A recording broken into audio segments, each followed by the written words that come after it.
તો મિત્રો જુઓ, તમે જેવા ઇન્દ્રોડા પાર્કમાં એન્ટ્રી મારશો એટલે આવું એક બોર્ડ જોવા મળશે. એ બોર્ડની સામે બીજું એક વાઇલ્ડ લાઈફ વીક આવું લખેલું પણ બોર્ડ જોવા મળશે. જુઓ, આ જેવા ગેટમાં ટિકિટ લઈને આવો ત્યારે આ પ્રકારનું દ્રશ્ય તમને જોવા મળશે. આ એક ગુજરાતનો નકશો બનાવેલો છે, તમે જુઓ મિત્રો, એ પણ તમને જોવા મળશે. એની પાસેનું બોર્ડ પણ જોવા મળશે. હવે આપણે આગળ જઈએ. ત્યાં ડાયનાસોર પાર્ક છે, જે ડાયનાસોરનો વિભાગ બનાવેલો છે તે આવશે મિત્રો, જુઓ તમે.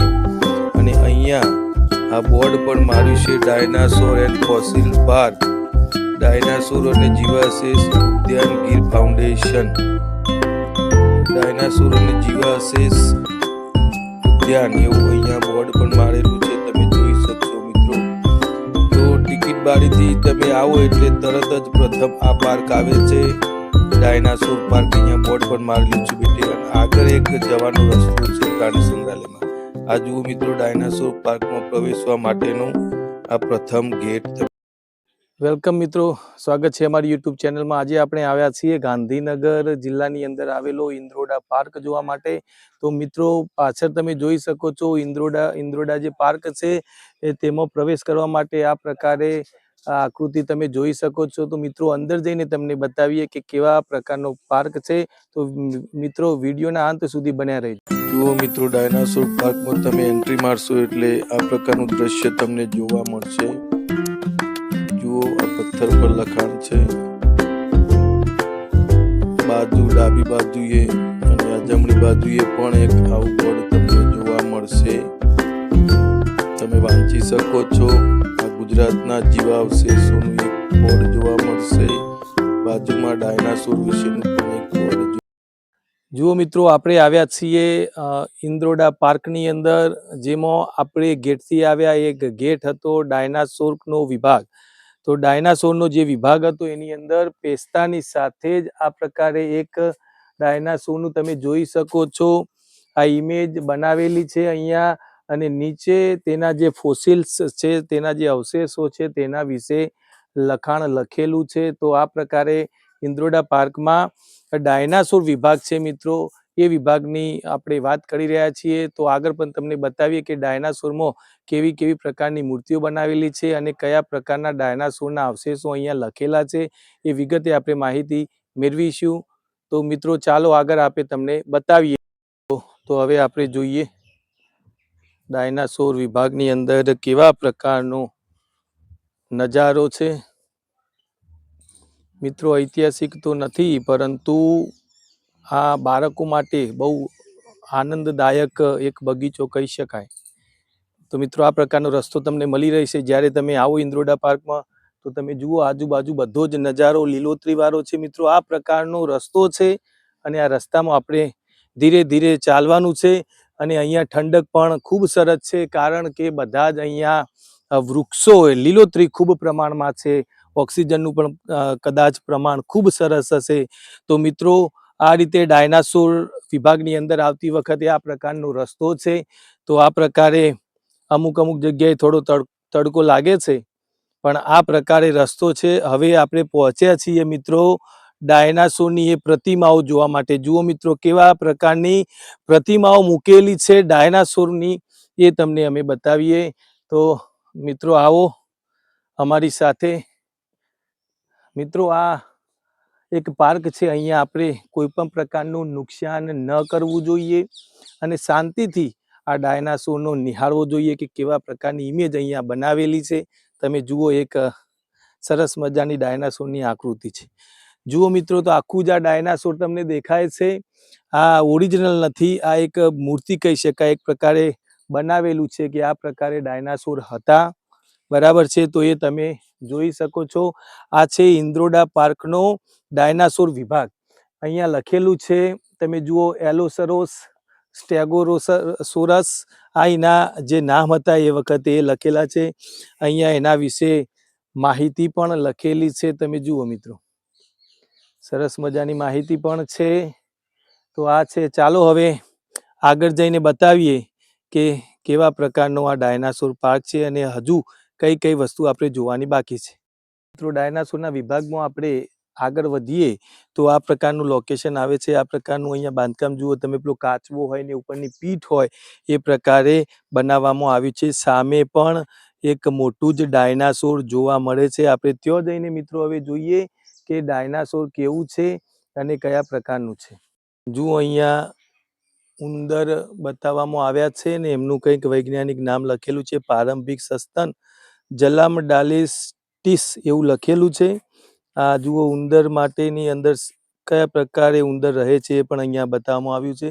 સસ્તન વર્ગ છે, ઉપવર્ગ થેરિયા છે, ગોત્ર પેન્ટોથેરિયા છે એવું કંઈક લખેલું છે. આ પ્રકારની આયોજન પણ અહીંયા ઇન્દ્રોડા પાર્કમાં મિત્રો જોવા મળે છે. આગળ આવીએ તો આ બીજું એક ડાયનાસોર મિત્રો જુઓ તમે, આ પણ એક ડાયનાસોર કેવા પ્રકારનું છે જુઓ તમે, સરસ મજાનું ડાયનાસોર અહીંયા પણ એક જોવા મળે છે. આ જુઓ મિત્રો તમે, એક ડાયનાસોર જુઓ કેવા પ્રકારનું છે મિત્રો તમે જુઓ. એના પછી મિત્રો તમે આગળ અહીંયા જુઓ તો લાકડોના જીવાશ્મીઓ ફૂડ ફોસિલ્સ લખેલું છે અહીંયા. તો આ પ્રકારે આ અવશેષો મૂકેલા છે અહીંયા મિત્રો. બધી જ બાબત લખેલી છે. પાંદડાની સાપોના અવશેષો, વનસ્પતિ છાપો અવશેષો, લાકડાનું જીવાશ્મી અને પાંદડાના નિશાન, થડિયાનું વાર્ષિક વલયો સાથેનું જીવા અને લાકડાનું જીવાશ્મી. તો આ પ્રકારે તમે જુઓ કેટલું મસ્ત બનાવેલું છે આ ઇન્દ્રોડા પાર્કની અંદર. ખરેખર મિત્રો એક વખત આ ઇન્દ્રોડા પાર્કની મુલાકાત લેવી જોઈએ. તો આ ડાયનાસોર જે વિભાગ છે એ વિભાગની અમે તમને વાત કરીએ છીએ. જુઓ આ ડાયનાસોર છે અને ડાયનાસોરથી મિત્રો આગળ તમને બતાવીએ. જુઓ અહીંયા પણ એક કદાચ ડાયનાસોરનું ઈંડું હોય એ પ્રકારે લખેલું છે અહીંયા કંઈક, ઇલોગ્નેટુલિથિસ ઈંડા ધરાવતા મારો. અહીંયા જુઓ તમે, કદાચ આ પ્રકારનું ઈંડું એનું હશે એવી બાબત પણ અહીંયા લખેલી છે. અહીંયા પણ એક તમે મિત્રો જુઓ અંડાકાર પ્રકારે લખેલી માહિતી, દરિયાઈ અપૃષ્ઠવંશી અવશેષો. મિત્રો વિજ્ઞાનમાં જે ભણવાનું આવે છે બાળકો માટે અપૃષ્ઠવંશી, તો એ બાબતના અવશેષો પણ અહીંયા તમે જોઈ શકો છો. આ પ્રકારે અહીંયા બંધારણ છે મિત્રો. આ બાજુ પણ તમે જુઓ મિત્રો, વનસ્પતિઓના જીવાશ્મીઓ પણ અહીંયા, પ્લાન્ટ્સ ફોસિલ્સ પણ અહીંયા મૂકેલા છે. એના ઉપર પણ ટોટલી વિગત લખેલી છે. મિત્રો તમે આવો ત્યારે આ ચોક્કસ જોજો, કારણ કે આ બાળકો અથવા વિદ્યાર્થીઓને ભણવામાં પણ ઘણું બધું આવે છે. તો ચાલો મિત્રો આગળ અમે તમને બતાવીએ. મિત્રો જુઓ એક મોટામાં મોટું અહીંયા જોવા મળે છે ડાયનાસોર. તમે જુઓ મિત્રો, આ એક મોટા જ પ્રકારનું ડાયનાસોર છે. તમે જોઈ શકો છો કેટલું વિશાળ અહીંયા એની પ્રતિમા પણ મૂકેલી છે. અને ભાઈ બતાવો સામે આ આખું જ ડાયનાસોર. મિત્રો હજારો કરોડો વર્ષ પહેલા આવા પ્રકારના ડાયનાસોર હતા, એના અવશેષો પણ મળેલા છે. એટલે અહીંયા એક બોર્ડ પણ મિત્ર માર્યું છે, 11 કરોડ વર્ષ પૂર્વે, 110 મિલિયન યર્સ એગો એવું પણ અહીંયા લખેલું છે. અને આ છે મિત્રો ડાયનાસોરની આખી પ્રતિમા. તમે જુઓ કેટલી વિશાળ પુતળા ટાઈપ બનાવવામાં આવી છે.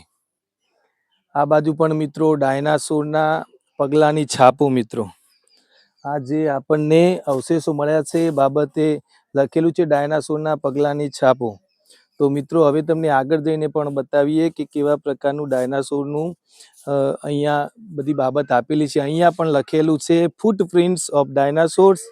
The Mesozoical era of the geological time scale is considered. અહીંયા લખેલું છે the dinosaur area, dinosaur dominated and diverse satisfied duration Jurassic 193 million years ago to 136 million year ago એવું પણ અહીંયા મિત્રો લખેલું છે. અહીંયા ઘણા બધા જુઓ દર્શક મિત્રો જોઈ શકો છો તમે, આ બધા લોકો અહીંયા આવે છે આ પાર્ક જોવા માટે. તમે જુઓ નાના નાના બાળકો માટે તો આ પાર્ક ખૂબ સરસ ગણવામાં આવે છે. અહીંયા પણ સરસ મજાની ડાયનાસોરના અસ્થિઓના જીવા અવશેષો, ફોસિલ્સ ઓફ ડાયનાસોર બોન્સ એવી પણ બાબત લખેલી છે. અહીંયા મિત્રો તમે જુઓ આ બધા જે છે તેના બોન્સ છે, તેના હાડકા છે એવું કહેવામાં આવે છે, કારણ કે ગુજરાતી બોન્સનું હાડકા થાય. તો અહીંયા ટોટલી માહિતી લખેલી છે. મિત્રો અમે તમને અંગ્રેજીમાં લખેલી માહિતી બતાવીએ. Fossils of dinosaur bones. ભાઈ ઝૂમ કરીને બતાવજો. ફોસિલેશન્સ occur where the condition are most favorable for the same, the condition for the decomposition out to be poorest where moisture, oxygen or warmth is absent and extreme pressure is prevailing. આવા પ્રકારનું મિત્રો અહીંયા લખાણ પણ લખેલું છે અને ગુજરાતીમાં પણ અહીંયા લખેલું છે ડાયનાસોરના અસ્થિઓના જીવા અવશેષો. બાજુમાં એક અહીંયા ફોટો પણ મૂકેલો છે મિત્રો, સ્કેલ્ટન ડાયાગ્રામ ઓફ બ્રોન્શિયોરોડ ડાયનાસોર્સ એવું લખેલું છે અને એની આખી જેમ વિજ્ઞાનમાં નામ નિર્દેશનવાળી આકૃતિ આવે છે એ પ્રકારે અંગ્રેજીમાં બનાવેલી અહીંયા એક આકૃતિ છે. તો મિત્રો આગળ અમે તમને બતાવીએ કે ડાયનાસોર બાબતે કયા કયા પ્રકારના અહીંયા લખાણો લખેલા છે, કયા કયા પ્રકારના એમના અશ્મિઓ અથવા ફોસિલ્સ મળેલા છે તે બાબતે આપણે વિગતે ચર્ચા કરીશું. તો વિડીયોના અંત સુધી બન્યા રહેજો. અહીં ભાગ દર્શાવવામાં આવ્યો છે sauropod ડાયનાસોરના ઈંડાના Jiva અશ્મિઓ, fossils of sauropod dinosaurs x. અહીંયા અંગ્રેજીમાં પણ એક લેખ લખેલો છે, ગુજરાતીમાં પણ લખાણ લખેલું છે. મિત્રો જ્યારે આવો ત્યારે આ બાબત ચોક્કસપણે જોજો કે કેવા પ્રકારના ઈંડા હતા અને તેના અશ્મિઓ હતા, એવું એક બંધારણ અહીંયા મૂકેલું છે. અહીંયા નીચેની સાઈડ પણ લખેલું છે મિત્રો, ઈંડાના ખંડિત કવચોના જીવા અશ્મિઓ, ઈંડેના કવચોની અશ્મિભૂત છાપો, સૌરોપોડને અશ્મિભૂત મારો, ક્લચ, આ બધા પ્રકારે અહીંયા લખાણ લખેલું છે. તમે જ્યારે મિત્રો આવશો અને પૂરેપૂરું વાંચશો તો તમને ખબર પડશે. અમે તો મોટું થોડું વાંચીને તમને જણાવવાનો પ્રયત્ન કરીએ છીએ. અહીંયા જુઓ સોરોપોડ ડાયનાસોરના ઈંડાનો એક વિભાગ પણ જોવા મળે છે. અહીંયા અંગ્રેજી પણ લખાણ લખેલું જોવા મળે છે. તો મિત્રો આ ડાયનાસોર વિભાગની અંદર કયા પ્રકારનું લખાણ છે એ લખાણ અમે તમને બતાવવાનો પ્રયત્ન કરીએ છીએ કે ડાયનાસોર પાર્ક જે ઇન્દ્રોડા પાર્કની અંદર આવેલો છે, જે વિભાગ આવેલો છે, તેમાં કયા પ્રકારનું લખાણ છે, કયા પ્રકારના અવશેષો છે એ અમે તમને બતાવવાનો પ્રયત્ન કરીએ. તો ચાલો આગળ જઈને પણ કયા પ્રકારનું લખાણ છે, કયા પ્રકારની પ્રતિકૃતિઓ છે હવે તમને બતાવીએ. તો આ પ્રકારે ડાયનાસોર બીજું એક પણ જોવા મળે છે. અમે તમને બતાવવાનું જે પ્રયત્ન કરી રહ્યા છીએ કે ઇન્દ્રોડા પાર્કની અંદર કેવા પ્રકારનું બાળકો માટે અને આપણા માટે જોવા માટે કયા કયા પ્રકારનું આયોજન કરેલું છે. અહીંયા મિત્રો આપણે તો માત્ર હજુ ડાયનાસોર પાર્કની અંદર આવ્યા છીએ, જે ઇન્દ્રોડા પાર્કનો એક ભાગ છે. એમાં કયા પ્રકારના ડાયનાસોર છે, કેવી પ્રતિમાઓ છે એ અમે તમને બતાવવાનો પ્રયત્ન કર્યો. અહીંયા તમે મિત્રો જુઓ, એક પાણી ભરાયેલું હોય એ પ્રકારે અહીંયા એક ગોઠવણ કરેલી છે. અંદર કાચબા પણ જોવા મળે છે અને બાજુમાં એક છે ટ્રાયસીરેટોપ્સ જે ડાયનાસોર છે તે પણ અહીંયા મિત્રો બતાવવામાં આવ્યું છે. જુઓ તમે, આ દરેક પ્રકારના જે ડાયનાસોર્સ હતા જેના અશ્મિઓ આપણને મળ્યા છે એ પ્રકારે અહીંયા બાંધકામ કરવામાં આવ્યું છે. મિત્રો ચોક્કસ ઇન્દ્રોડા પાર્કની અંદર આવેલો આ ડાયનાસોર વિભાગનો તમે ચોક્કસ મુલાકાત લેજો, કારણ કે સરસમાં સરસ અહીંયા ગોઠવણ કરી છે અને નાના બાળકો માટે પણ અહીંયા એક આનંદનો વિષય હોય એ પ્રકારે અહીંયા બનાવવામાં આવ્યું છે. હવે આગળ જઈને તમને બતાવીએ કે કયા પ્રકારના અહીંયા ડાયનાસોરની ઇમેજ અથવા એની પ્રતિકૃતિઓ છે. બીજી એક પ્રતિમા જોવા મળે છે અહીંયા ડાયનાસોરની, તમે જોઈ શકો છો. જુદા જુદા પ્રકારના ડાયનાસોર અહીંયા જોવા મળે છે. આ પણ એક ડાયનાસોર છે મિત્રો, જુઓ કેવું આહલાદક ડાયનાસોર છે, એના દાંત તમે જોઈ શકો છો. આ પ્રકારના જ ડાયનાસોર હતા જેના અવશેષો આપણને મળ્યા છે મિત્રો. તો જો આ પ્રકારે ડાયનાસોર છે ને આ પ્રકારે જવાના રસ્તા અહીંયા ગોઠવવામાં આવ્યા છે. તમે જુઓ આગળ પણ એક ડાયનાસોર છે, આ પણ એક ડાયનાસોર છે. તો આ પ્રકારે ડાયનાસોર પાર્કની અંદર બધું જોવા મળે છે. તો મિત્રો ચોક્કસ એક વખત મુલાકાત લેવી. સ્ટોપ. ડાયનાસોર ની અંદર એક બીજો પણ આ વિભાગ છે. તમે જુઓ ઇમેજીસ પ્રકારે અહીંયા જોવા મળે છે, જે વિજ્ઞાનની અંદર મિત્રો ભણવામાં આવે છે કે માનવનું જે વૈજ્ઞાનિક નામ છે હોમોસેપિયન્સ, એ પ્રકારે અહીંયા ગોઠવણ કરીને આપણા આદિ માનવ બતાવવામાં આવ્યા છે. તમે જોઈ શકો છો એ અહીંયા 5 આકૃતિઓ બતાવવામાં આવી છે અને એમને જે સમજણ નીચે જે વૈજ્ઞાનિક ઢબે આપવામાં આવે છે એ મિત્રો અહીંયા ગુજરાતી અંગ્રેજીમાં લખેલી છે. તો મિત્રો જુઓ, આ છે ડાયનાસોર પાર્ક અંદર આવેલો એક વિભાગ. ત્યાં આદિ માનવો વિશે પણ અહીંયા ચિત્રણ કરેલું છે. લગભગ ધોરણ 8, 9, 10 ભણતા બાળકો માટે આ ખૂબ ઉપયોગી છે મિત્રો. તો ચોક્કસ એકવાર આ પાર્કની મુલાકાત લેજો. તો મિત્રો તમે જુઓ, અત્યારે ઇન્દ્રોડા પાર્કની અંદર ઘણા પ્રકારના પાર્ક છે, પરંતુ ઘણા પ્રકારના વિભાગો જોવા મળે છે, પણ અમે માત્ર તમને ડાયનાસોર વિભાગની જ વાત કરીએ છીએ કે ડાયનાસોર વિભાગની અંદર કયા પ્રકારનું બંધારણ અહીંયા તંત્ર દ્વારા કરવામાં આવ્યું છે. આપણે પ્રાણી સંગ્રહાલય તરફ જઈ અને તમને બતાવીએ. આ પણ એક ઇન્દ્રોડા પાર્કનો વિભાગ છે. તો અંદર જઈને તમે બતાવીએ કે કેવા પ્રકારનું પ્રાણી સંગ્રહાલય છે અને કયા કયા પ્રકારના પ્રાણીઓ છે. પ્રાણી સંગ્રહાલયમાં પેસ્તાની સાથે જ આ પ્રકારની એક ફોટો ગેલેરી જોવા મળે છે. જુઓ તમે, આ પ્રકારની ફોટો ગેલેરી અહીંયા જોવા મળે છે. હવે આગળ જઈને આપણે પ્રાણી સંગ્રહાલયમાં રહેલા પ્રાણીઓ વિશે માહિતી મેળવીએ.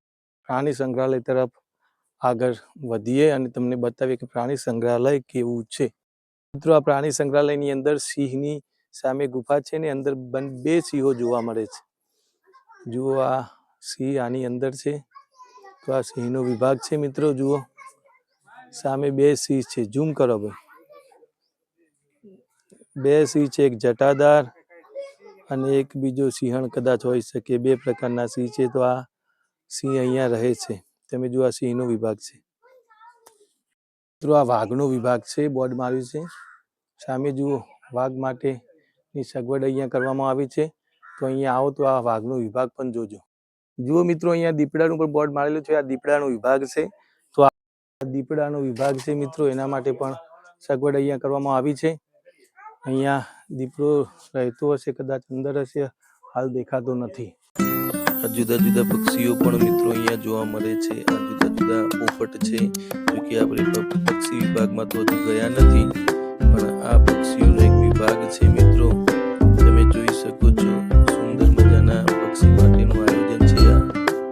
આ ભારતીય અજગર મિત્રો, તમે જુઓ, રસ્તામાં જતા જ આવે છે. આ અંદર અજગર તમને ઝૂમ કરીને બતાવીએ. આ ભારતીય અજગર છે મિત્રો. જુઓ, અજગર અંદર દેખાઈ રહ્યું છે. આ પ્રકારે જવાના ત્યાં રસ્તા છે અને જુદા જુદા વિભાગો આ રસ્તાથી જોવામાં આવે છે. આ બોટનિકલ ગાર્ડન છે મિત્રો. બોટનિકલ ગાર્ડનમાં હજારો પ્રકારની અહીંયા વનસ્પતિઓ જુદી જુદી જોવા મળે છે અને વૃક્ષો પણ ઘણા બધા અહીંયા જોવા મળે છે મિત્રો. બધી વનસ્પતિના નામ તો ખબર નથી, પરંતુ આ જુદા જુદા પ્રકારના થોર અને વનસ્પતિઓ જોવા મળે છે. આ પ્રકારે મોટા અને ઊંચા વૃક્ષો પણ અહીંયા જોવા મળે છે. બાજુમાં જ અહીંયા મિત્રો તમે જુઓ, એક થોર ગૃહ પણ આપેલું છે. અંદર જુદા જુદા જ પ્રકારના થોર એટલે કેક્ટસ હાઉસ તમે જોઈ શકો છો. જુદા જુદા પ્રકારના થોર અહીંયા જોવા મળે છે આ બોટનિકલ ગાર્ડનની અંદર. આ બોટનિકલ ગાર્ડન પણ એક ઇન્દ્રોડા પાર્કનો વિભાગ છે મિત્રો. જુઓ, આ ઊંચા ઊંચા વૃક્ષો પણ અહીંયા જોવા મળે છે. સઘળી વનસ્પતિ આ બોટનિકલ ગાર્ડનની અંદર મિત્રો જોવા મળે છે. તો ખરેખર આ જોવા જેવી છે. બાળકો માટે ભણવામાં પણ આવે છે. તો આ બાળકો માટે પણ ઉપયોગી થશે. તમે જુઓ મિત્રો, આ જુદા જુદા પ્રકારની વનસ્પતિઓ કેટલી સુંદર દેખાય છે.